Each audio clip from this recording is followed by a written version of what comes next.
It is, it's incredibly easy to look at a houseplant sitting quietly on a windowsill and assume that absolutely nothing is happening. Right, just total static tranquility. Exactly. Maybe it grows a new leaf every few months or drops one when you forget to water it, but overall it just sits there.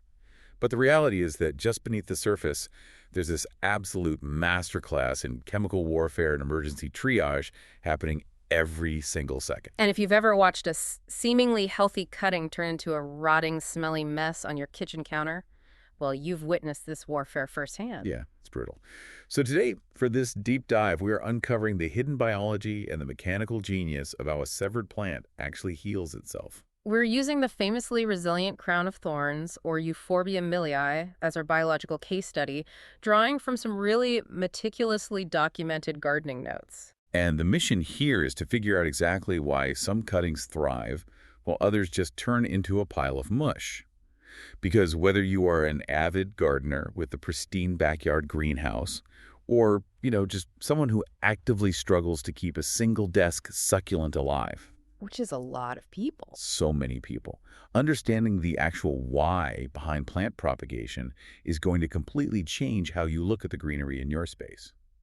Because, biologically speaking, plants aren't just decorative objects. They are highly reactive organisms constantly calculating their survival odds. Okay, let's unpack this, because the inciting incident for this whole biological drama is something anyone with a tall plant has experienced. The top-heavy plant. Yes. Imagine a crown of thorns that's just grown too tall. Every time the wind picks up, the entire pot just topples over. Which is so frustrating. It really is. So the logical solution is to prune it.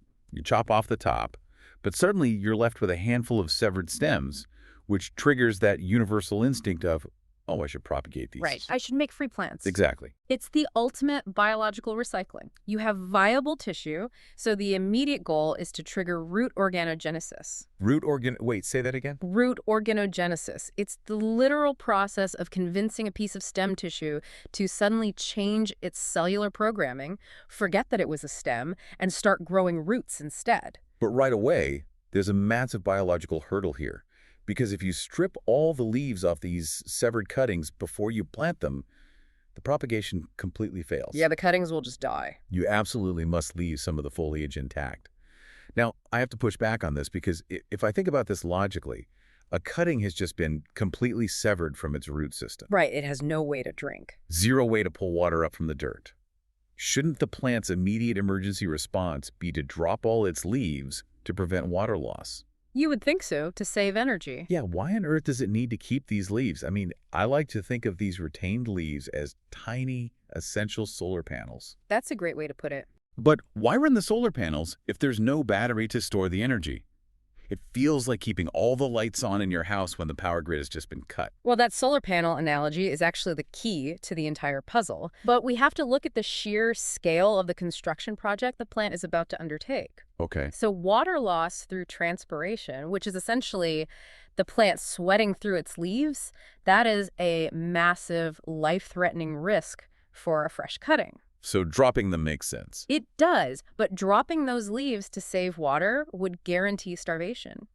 Generating an entirely new root system out of generic stem cells is one of the most energy-intensive physiological processes a plant can perform. Wait, really? Is it really that demanding? It's just pushing out a few little white roots? Oh, it is a cellular marathon. The plant isn't just stretching out existing material, it is literally building from scratch. Yeah. It has to de-differentiate existing cells, rewrite their genetic instructions, synthesize entirely new hormones like auxins. That sounds exhausting.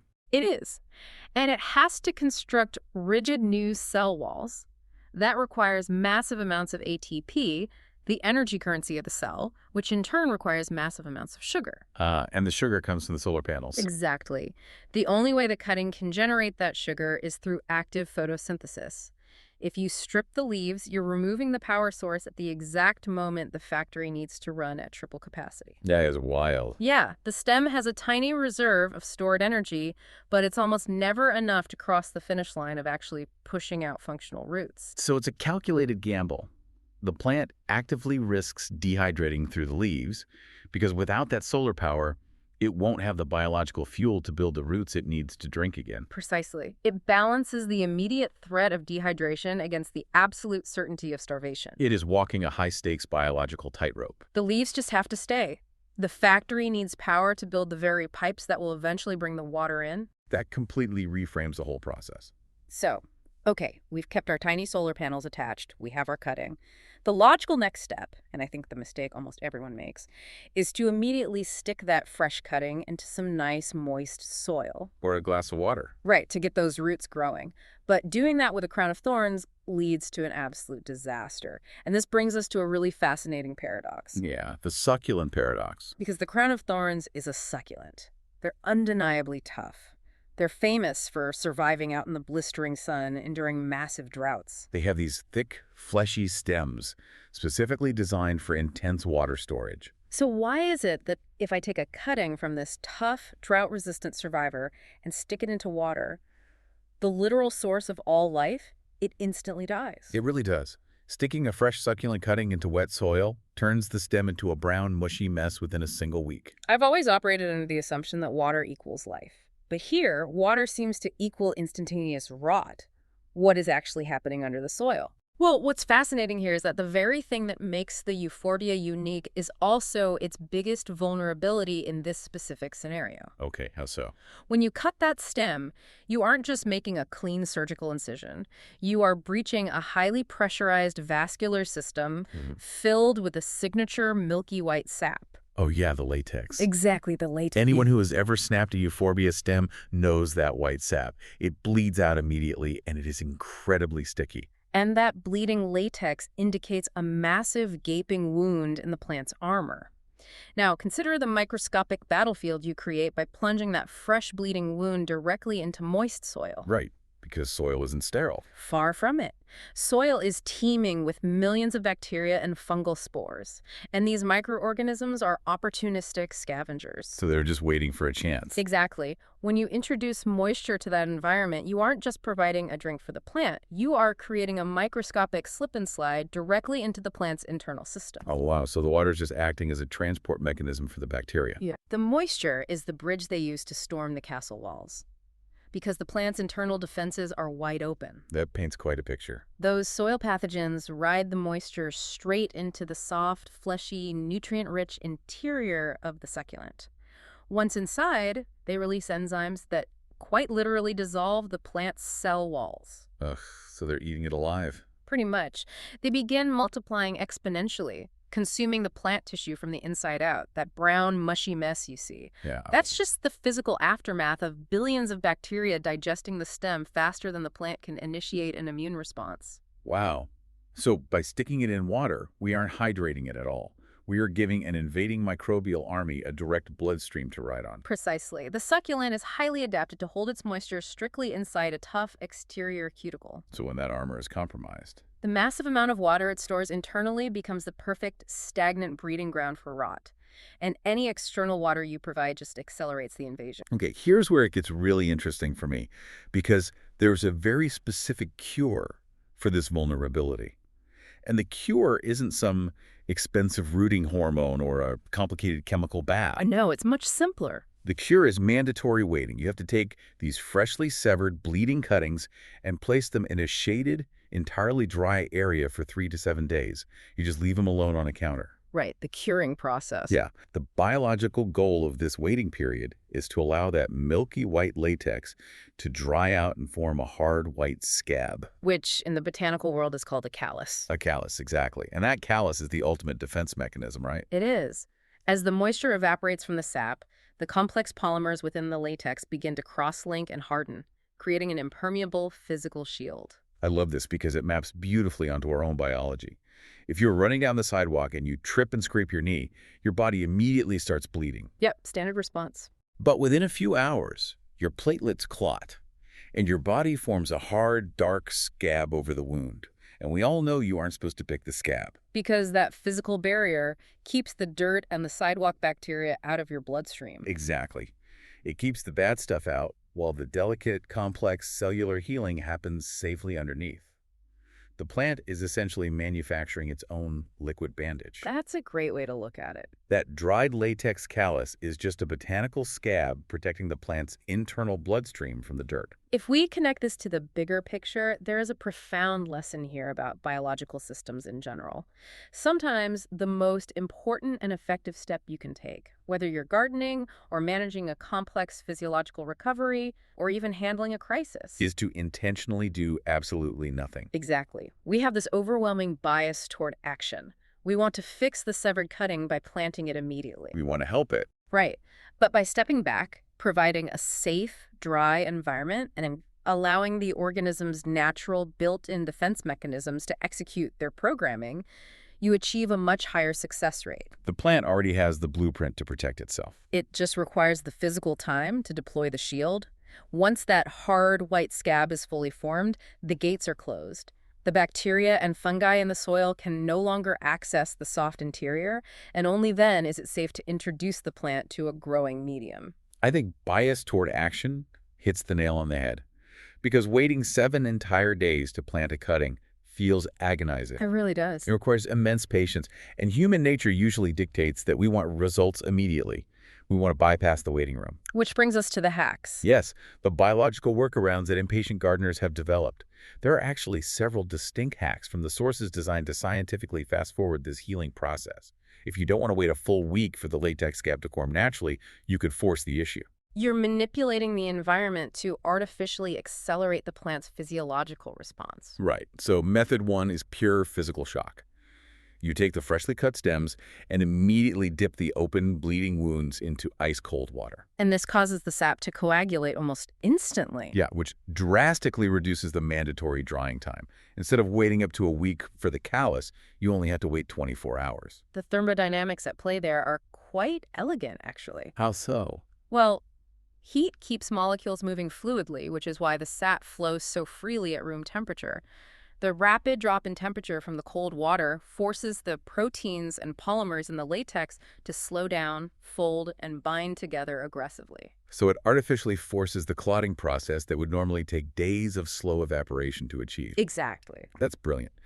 Then there is method 2, which relies on a chemical barrier. If you refuse to wait even 24 hours, you can take the fresh sappy wound and dip it directly into sulfur powder. Or horticultural charcoal powder. Right, and then you just plant it immediately. Those powders serve a really clever dual purpose. First, they act as an aggressive desiccant. So they dry it out. Yeah, the microscopic structure of the charcoal instantly absorbs the surface moisture of the latex, physically clogging and blocking the vascular wound. And the second purpose? They act as an instant fungicide. The chemical properties of the sulfur or the charcoal powder actually disrupt and destroy the cell walls of fungal spores and bacteria on contact. Wow, neutralizing the pathogens before they can even attempt to breach the stem. Precisely. So what does this all mean? Because we have these incredible, fast-acting scientific hacks. We've got the thermodynamic cold water shock and the instant chemical charcoal force field. Right. But the most seasoned growers insist that neither of those is actually the superior method.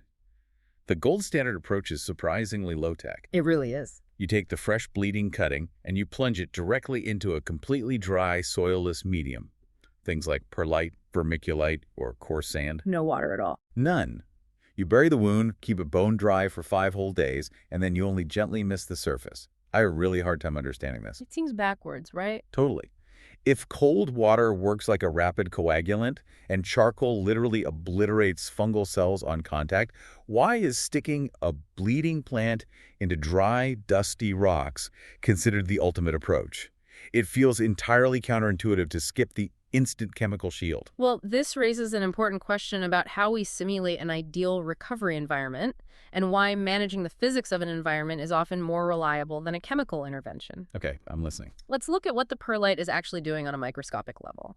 We know that soil is dangerous because it holds moisture, and moisture allows bacteria to travel. Right, the microbial slip and slide. Exactly. When you use a completely dry, soilless medium like perlite, which is essentially volcanic glass that has been superheated and popped like popcorn, you are creating a sterile desert. But the wound is still wide open when it goes into the perlite. Isn't that a huge risk? It would be if there were any pathogens capable of moving. But bacteria and fungi absolutely require a film of moisture to physically move and reproduce. Ah, I see. By plunging the fresh wound into bone-dry perlite, you are entirely removing the environmental conditions that pathogens need to function. There is zero moisture, so there is no transportation mechanism.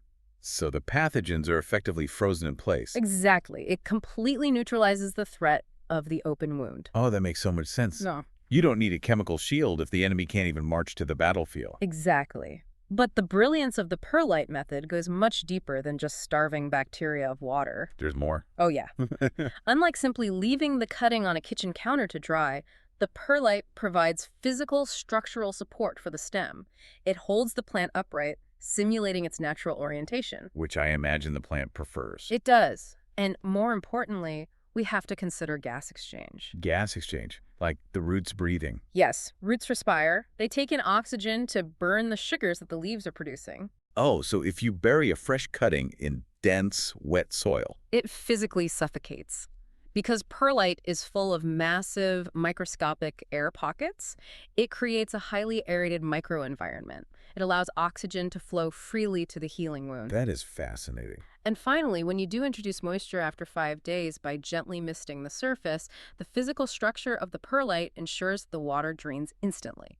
The wound never sits in a stagnant puddle. So it perfectly bridges the gap. It physically supports the plant, starves the pathogens of their transport moisture, and provides the exact right amount of oxygen for the callus to form safely. And for new roots to eventually push through, it is a foolproof failsafe against the dreaded brown mush. It's creating a botanical ICU, Yeah. where the physical laws of the environment make infection virtually impossible. That is absolute genius. It really is. It relies on the physics of the environment rather than a chemical shock, providing a much more stable and reliable foundation for the massive cellular construction project the plant is undertaking.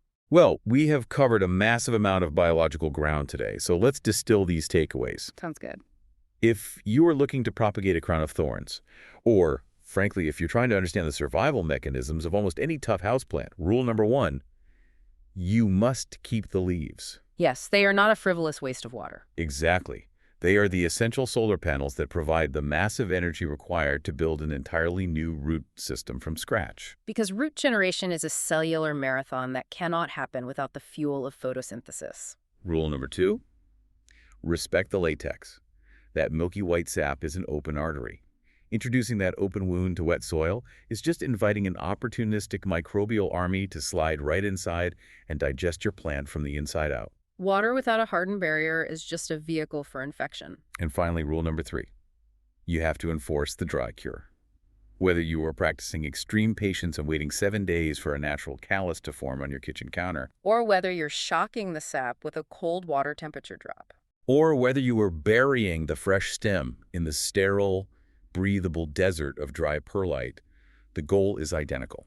You are giving the plant the physical time and the safe environment it needs to build its own protective scab. Locking out the pathogen so it can safely begin the miraculous process of rebuilding itself beneath the surface. You're honoring the biology of the organism by working in tandem with its natural defenses, rather than trying to overpower them. It really puts things in perspective. You look Yeah. at that quiet little pot on your windowsill, and you realize that underneath the soil, there are these intense microscopic battles of fungal spores, pressurized sap, and defensive scabs happening silently right now. It is an entire world of invisible survival. And it leaves us with something quite profound to consider. If the milky white latex sap of the crown of thorns is so highly reactive that it requires a rigorous curing process and cold water coagulation just to prevent the plant from self-destructing the moment it touches common dirt, what other invisible, highly potent chemical defenses are everyday, seemingly peaceful houseplants silently producing just beneath their bark? That is a fascinating question to leave you with.